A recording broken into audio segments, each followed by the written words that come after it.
Hey everybody, it's Jason Blaha here, and it's time for part 4 of the Monday Q&A. So let's do it. Press to pulling ratios for healthy shoulders. Is it really necessary for a 1-to-1 ratio when programs like sheiko barely do any pulling at all? That is a good question. I generally tell people you need to focus on a roughly equal amount.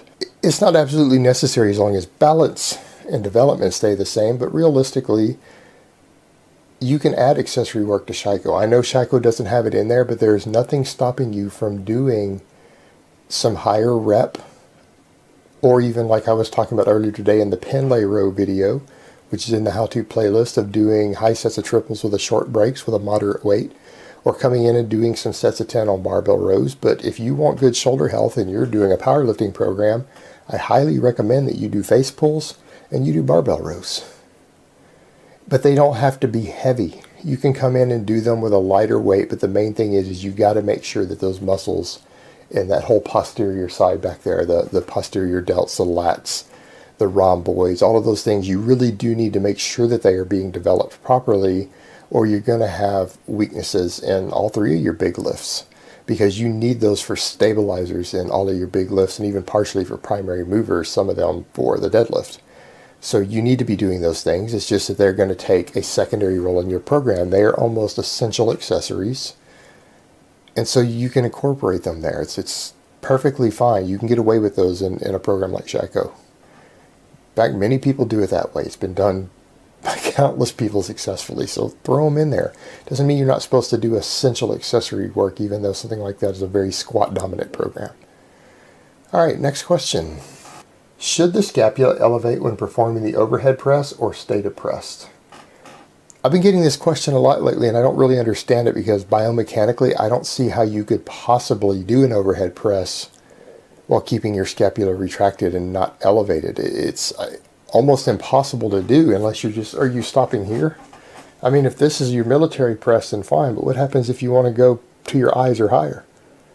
You can't do that. I mean, that's almost impossible. Especially with a fixed bar path, because your hands are stuck in a fixed position, so you can't rotate them in any further. How could you? I don't understand how you could possibly do that, and I keep getting people asking that, and I don't understand why.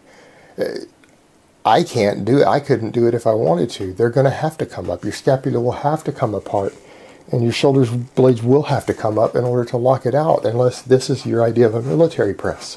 You get to here, they're going to come apart. You go to here, they're definitely coming apart. It's just, you can't possibly do that. So I don't really understand what you guys mean. They're going to have to come apart.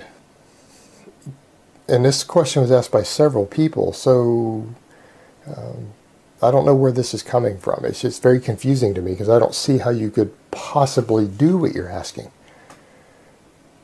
All right, next question.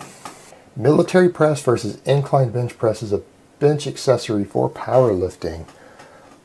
This is a tough one, and this is a very individual. These are probably two very, very fantastic accessories for the bench press, but how much carryover you're going to get from one or the other is going to really, really vary from one person to another. There will be guys who won't seem to get any carryover from their incline press to their bench, who their overhead press dramatically improves it. So when the overhead goes up, the bench goes up, and you're going to get guys in the reverse situation. Now, for me, I like both, and I do occasionally do some incline work. In fact, last year I spent a whole 6 weeks of doing nothing but incline and no flat bench. But I feel that for me personally, the military press adds more to my bench press than the incline does. And it's for me because I have a big, thick chest.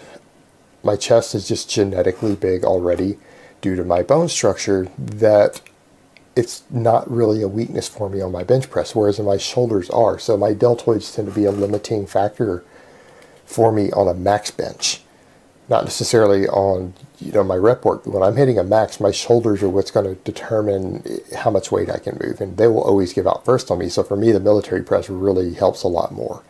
Whereas in someone else, there are guys who just have naturally very strong shoulders. Their military press tends to be just real strong easily. A lot of those guys are going to get a little more out of the incline because it's more chest dominant. Often for them, their chest is a weakness. So guys who are doing pause bench on an incline are going to get a lot better carryover just to the extra chest development as an accessory for their bench press. So it comes down to individual structure, individual genetics. But for most people, generally one or the other is going to help them dramatically. Although there are some tremendous bench pressers who don't do either one, I don't generally recommend it. I would recommend at the very least you need to be doing an overhead press if you don't do any incline work. Alright guys, so that's really all I have to say on that today. I hope it's been informative, and I will talk to you guys next time in the last part.